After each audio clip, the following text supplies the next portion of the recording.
오늘도 말씀과 기도로 이 자리에 오신 분들을 환영합니다. 오늘 본문 말씀은 로마서 8장 12절로부터 17절 말씀, 하나님의 영으로 사는 하나님 자녀.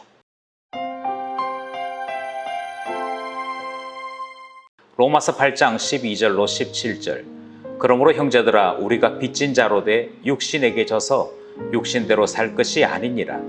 너희가 육신대로 살면 반드시 죽을 것이로되 영으로서 몸의 행실을 죽이면 살리니 무릇 하나님의 영으로 인도함을 받는 사람은 곧 하나님의 아들이라. 너희는 다시 무서워하는 종의 영을 받지 아니하고 양자의 영을 받았으므로 우리가 아빠 아버지라고 부르짖느니라. 성령이 친히 우리의 영과 더불어 우리가 하나님의 자녀인 것을 정언하시나니 자녀이면 또한 상속자 곧 하나님의 상속자요 그리스도와 함께 한 상속자니 우리가 그와 함께 영광을 받기 위하여 고난도 함께 받아야 할 것이니라. 아멘. 로마서 8장 12절로부터 17절 오늘 본문을 전체적으로 살펴보겠습니다. 11절까지 말씀을 통해서 우리의 구원이 삼위일체적인 구원이다 라고 하는 사실을 계속 설명드렸습니다. 이렇게 굳이 삼위일체라고 하는 용어는 등장하지 않았습니다만 계속해서 우리가 어떻게 구원받았는지를 로마서가 이렇게 설명하는 것이죠. 하나님께서 그의 아들 예수 그리스도를 우리 위에 보내주셨다. 그리고 그에게 죄를 정하셨고 죄 있는 우리의 모든 허물을 그가 대신 속량하셨다. 그래서 성부 하나님 등장했고 아들 되는 성자 예수님 등장하면서 칭의 곧 예수 그리스도의 의로 말미암아 구원 얻는 이것에 대한 설명을 해드렸습니다. 그리고 로마서 8장 앞부분에서 예수 그리스도의 그 공로가 우리 안에 나타나도록 하나님께서 성령님 보내셨다 하는 이야기를 했던 것이지요. 그래서 구원이 삼위일체적인 구원인 것을 가르쳐 주셨습니다. 곧 성부, 성자, 성령 하나님의 역사로 이루어지는 것이 구원이다. 이 구원은 우리 안에 하나님의 능력으로 나타나는 것이다. 이 설명까지가 앞부분에서 전해진 것입니다. 그리고 우리는 계속해서 한 가지 질문을 계속 나누고 있는 것이죠. 그럼 나는 성령 안에 있는 것인가 아닌가? 나는 율법주의자들처럼 마음으로만 하나님 말씀대로 살아야지 생각만 할 뿐 나의 행실, 나의 행위로는 도리어 말씀과 반대되는 원하지도 않는 삶을 사는 이 율법주의자와 같은 것은 아닌가 생각을 하게 되었던 것입니다. 오늘 본문 12절로부터 17절은 구체적으로 성령 안에 사는 삶, 무엇이 성령 안에 사는 삶이고 어떻게 사는 것이 성령 안에서 사는 것인지를 조목조목 말씀하시는 내용으로 되어 있습니다. 본문의 내용이 짧습니다만 여기까지가 우리에게 구원이 어떻게 우리에게 나타났는가를 설명하는 내용입니다. 이제 오늘 본문이 지나면 앞으로 우리는 어떻게 살아가야 할 것인가를 설명하는 내용으로 전환되는 것이지요. 이제 본문 안으로 들어가서 우리의 삶이 어떻게 성령의 인도를 받을 수 있는지 살펴보도록 하겠습니다. 먼저 12절 말씀입니다. 그러므로 형제들아, 우리가 빚진 자로 돼 육신에게 져서 육신대로 살 것이 아니니라. 로마서는 로마에 있는 신자들에게 쓰여진 편지지요. 로마에 있는 사람들 그 대부분은 이방인 신자들이었습니다. 그 이방인 신자들에게 말씀을 계속 전하면서 우리가 육신대로 살면 죽는다. 우리가 육신대로 살아서는 구원에 이를 수 없다라고 하는 이야기를 했었고요.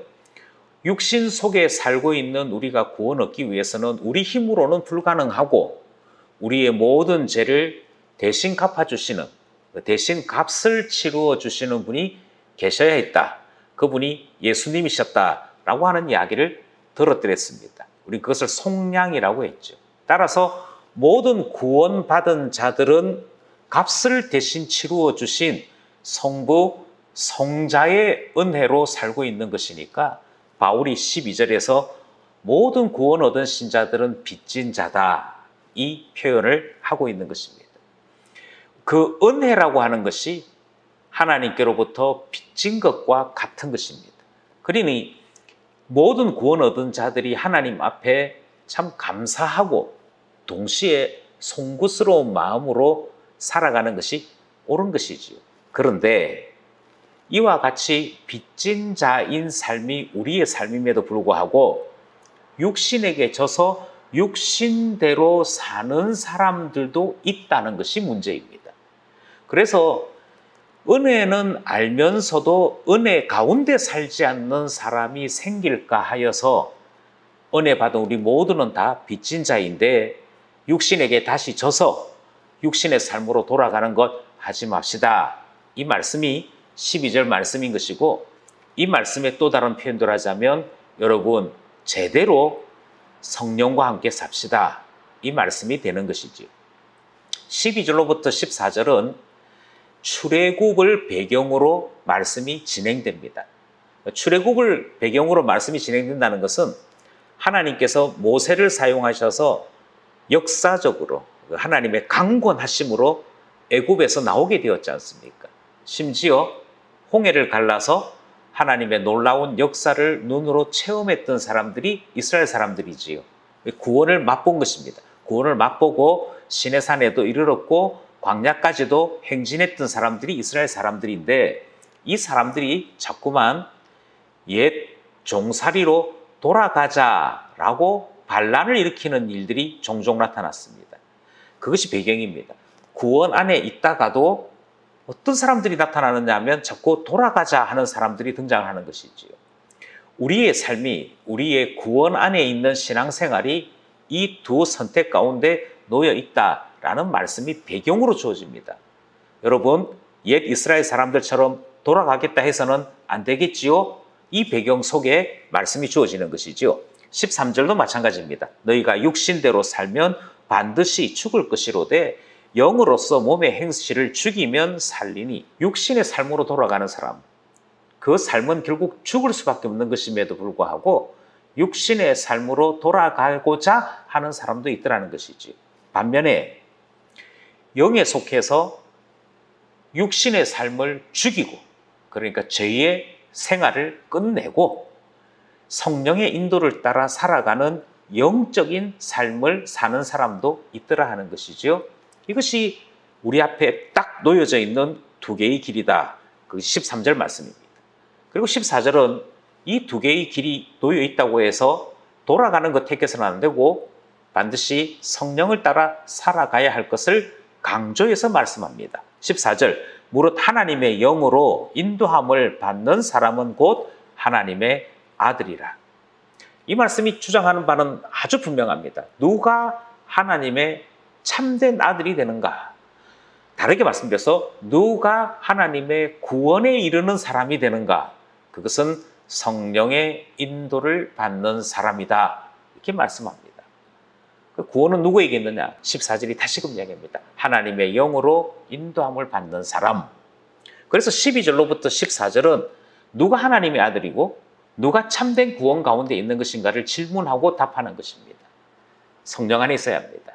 성령 안에 있어야 참된 하나님의 아들이라 불려진다. 이 사실을 말씀하는 것이지요. 15절로부터 17절은 그 놀라운 일을 이루시는 성령님의 역사를 다시금 우리에게 소개하고 있습니다. 그 역사는 칭의와 같이 법적인 문제가 아니고요. 우리 안에 본질적인 변화를 일으키시는 분, 우리의 신분을 바꿔 놓으시는 분이 성령님이시다. 그래서 15절에서부터 17절까지 이야기는 우리의 신분을 바꾸시는 성령님이 역사를 말씀하고 있는 것입니다. 15절, 너희는 다시 무서워하는 종의 영을 받지 아니하고 양자의 영을 받았으므로 우리가 아빠, 아버지라고 부르시느니라. 구원에 대해서 이렇게 얘기하죠. 왜 우리가 구원받아야 되느냐 하면 모든 사람이 죄인이었습니다. 모든 사람이 죄를 범하였음에 하나님께 가까이 갈 수가 없었습니다. 하나님의 영광에 이를 수가 없었습니다. 도리어 하나님의 영광과 반대되는 어두움으로 가야 했고 하나님 앞에 거룩함, 의로움으로 바뀌기보다는 게으름으로, 타락으로, 쾌락으로 도망쳤던 우리였습니다. 그런데 구원은 어떤 것이냐면 그렇게 하나님과 원수되었던 우리가 변화를 체험하는 것이지요. 바뀌어지는 것이지요. 바뀌어지는데 그냥 하나님과 우리 사이에 있던 벽 하나 없애고 장애물 하나 없애는 정도가 아니고 성령께서 우리 안에 일으키시는 역사는 우리를 거듭나게 만드시는 것입니다. 새로 태어나게 만드는 것이고 이전과 다른 전혀 새로운 삶을 살게 하시는데 하나님과 원수였던 우리의 신분을 하나님을 아버지라고 부르는 하나님 자녀 만드시는 일 하시는 것. 그래서 본질적인 변화가 일어나도록 하시는 것이죠. 멀어졌던 우리가 하나님을 아버지라 부릅니다. 아빠라고 부릅니다. 예수님께서 독생자이심으로 그가 참 아들이시라면 우리는 마치 양자와 같아서 예수 그리스도와 함께 하나님의 자녀되는 이 놀라운 변화가 구원이라고 하는 변화인 것을 말씀하는 것이지요. 성령을 받으면, 다르게 말씀드려서 성령의 인도함을 따라 예수 그리스도의 그 의를 이루는 삶을 살아가는 사람들에게는 이런 변화가 있다. 하나님이 아버지 되고 우리는 하나님의 자녀가 되어 하나님을 아빠, 아버지라 부르는 변화가 있다. 15절이 우리에게 가르치는 말씀인 것입니다. 16절, 성령이 친히 우리의 영과 더불어 우리가 하나님의 자녀인 것을 증언하시나니. 그 성령 하나님이 하시는 것이 너희는 달라졌어. 너희가 이제 하나님 자녀야. 너희가 이제 하나님의 아들이야. 그러니 하나님과 함께하는 삶이 시작되었어. 살아갈 수 있어. 이것을 끊임없이 우리 가운데 가르치시고 부르시는 일을 하시는 것이죠. 그래서 16절이 성령께서 친히 역사하시는 성령의 역사가 무엇이냐? 우리 안에 하나님의 자녀인 것을 가르쳐 주시고 하나님 자녀로 부르시는 놀라운 부르심이 있다. 이렇게 말씀하고 있습니다. 16절이죠. 17절 말씀, 자녀이면 또한 상속자 곧 하나님의 상속자요 그리스도와 함께 한 상속자니 우리가 그와 함께 영광을 받기 위하여 고난도 함께 받아야 할 것이니라. 그러니까 16절, 17절에서는 바뀌어진 우리의 신분을 계속 설명하고 있었습니다. 하나님 자녀 되었습니다. 17절에서는 우리가 예수 그리스도와 함께 상속자 되었습니다. 예수 그리스도가 유일한 상속자였는데 우리가 그리스도와 함께 함으로 우리도 상속자가 되었습니다. 이 사실을 가르쳐도 주시고 상속자로 살게도 하시는 이 놀라운 일이 성령께서 하시는 일이다 하는 것입니다. 그리고 성령께서 하시는 또 일은 무엇인가 하니 예수 그리스도의 공로, 예수 그리스도가 가지고 계신 영광을 우리 것 되도록 연합시키는 일도 성령께서 하시는 일입니다. 그래서 신분이 바뀌었습니다. 우리가 예수 안에 살도록 우리를 예수와 함께 묶어주시는 일도 합니다. 그래서 결과적으로 어떻게 되느냐 하면 예수 그리스도가 죽으시고 예수 그리스도가 부활하셨는데 성령께서 우리를 예수와 함께 묶어주심으로 그리스도의 죽음이 나의 죽음이 되도록, 이걸 연합이라 그랬죠? 연합되도록 예수 그리스도의 부활이 나의 부활 소망이 되도록 성령께서 묶어주시는 일을 하신다는 것입니다. 그리고 예수 그리스도 안에서 하나님 자녀되고 예수 그리스도 안에서 하나님의 상속자 되는 이 놀라운 일을 성령께서 하시는 것이지. 그러니 성령님은 우리가 바뀌어진 존재인 것을 계속 가르쳐 주시는 분입니다. 성령님은 우리로 옛 생활은 죽고 새 사람으로 살게 하시는 분인 것을 로마서가 우리에게 가르치고 있는 것이죠. 그리고 로마서는 지금 이것이 우리의 상태다. 우리의 지금 모습이다. 말씀하는 것입니다. 나는 누구인가? 명확하게 아는 우리 되어야겠습니다. 이제 로마서의 말씀을 다시 한번 찬찬히 되돌아보며 이 말씀이 무엇 때문에 쓰여졌고 우리에게 무엇을 가르치는지를 생각해 볼 수 있어야겠습니다. 로마서는 계속해서 우리의 구원은 완성된 것이 아니라고 말씀합니다. 예수 그리스도께서 모든 의를 이루시고 구원의 놀라운 것을 이루셨는데 그 이루신 그리스도의 의, 이루신 그리스도의 공로가 이제는 내 것 되는 성령 안에서의 일이 있다라고 말씀하시지 않습니까? 영을 쫓아 사는 사람, 영을 따라 살아가는 사람들에게는 생명이 있다는 말씀을 우리가 들은 것이지. 그러므로 이제는 성령 아래 살아가는 사람이 되어야겠습니다. 이 말씀은 계속 그것을 가르치고자 우리에게 주신 말씀 아니겠습니까? 주님 성령 충만케 해주십시오. 주님 성령을 따라 살아가는 저희들 되게 해주십시오. 주님 저희들 안에 성령의 부르심, 성령의 이끄심이 충만히 나타나도록 역사해 주십시오. 기도하게 되는 것입니다. 두 번째로 우리는 로마서 말씀을 통해서 모든 신자들은 은혜의 빚을 진 사람인 것을 보았습니다. 예수 그리스도가 우리 위하여 대신 값을 지불하심으로 그가 죽으셨습니다. 그가 죽으심으로 구원 얻은 우리이기에 우리는 빚진 자입니다. 이 빚진 자 된 우리가 그 놀라운 은혜를 잊고도 옛 생활로 돌아간다는 것은 배은망덕이지. 있을 수 없는 일이지. 빚진 자의 삶, 은혜의 놀라운 그 값, 예수 그리스도께서 우리를 살리시기 위하여 그가 치루신 속량의 무게, 그것을 항상 기억하는 우리 되어야겠습니다. 그것을 기억할 때만 예전으로 돌아가지 않을 수 있고 성령을 따라 새 사람으로 살아가는 일이 일어날 수 있기 때문인 것이죠. 그러므로 우리는 다시 한 번 더 기도하기를, 주님 옛 이스라엘 사람들과 같이 돌아가지 아니하고 빚진 자로 주님 앞에 은혜에 감격하는 자로 살아가도록 저희들 마음 주장해 주십시오. 기도하게 되는 것이죠. 마지막으로 우리는 로마서 말씀을 쫓아서 과거로 돌아가는 것이 얼마만큼 무서운 일인지를 다시 깨닫습니다. 우리의 삶에 성령 충만이 얼마나 필요한 일인지를 깨닫습니다. 이것은 주님께서 이미 이루어 놓으신 일을 믿을 때에만 나타나는 변화인 것이지. 그가 우리를 하나님 자녀로 만드셨습니다. 그가 우리를 상속자로 만드셨습니다. 그가 우리를 하나님을 아빠, 아버지라 얼마든지 부를 수 있는 그와 같은 은혜로 부르셨고 이루셨습니다. 이 사실을 믿어 하나님 앞에 아빠, 아버지라 기도하는 우리 되어야 할 것입니다. 하나님과 가까워진 줄 알고 하나님 안으로 더 들어가는 우리 되어야 할 것입니다. 성령께서 우리를 부르실 때 그 부르심을 쫓아 우리의 온 마음을 쏟을 수 있도록 해주십시오.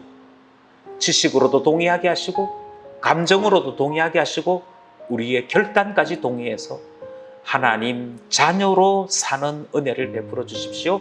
기도하게 되는 것입니다.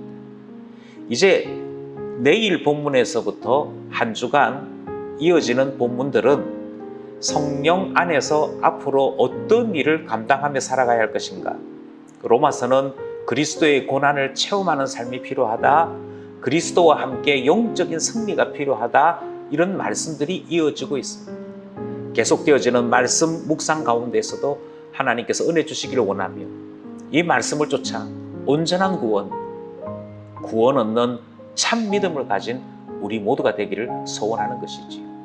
주께서 매일매일 말씀과 기도 생활 위에 복 주시기를 소원합니다.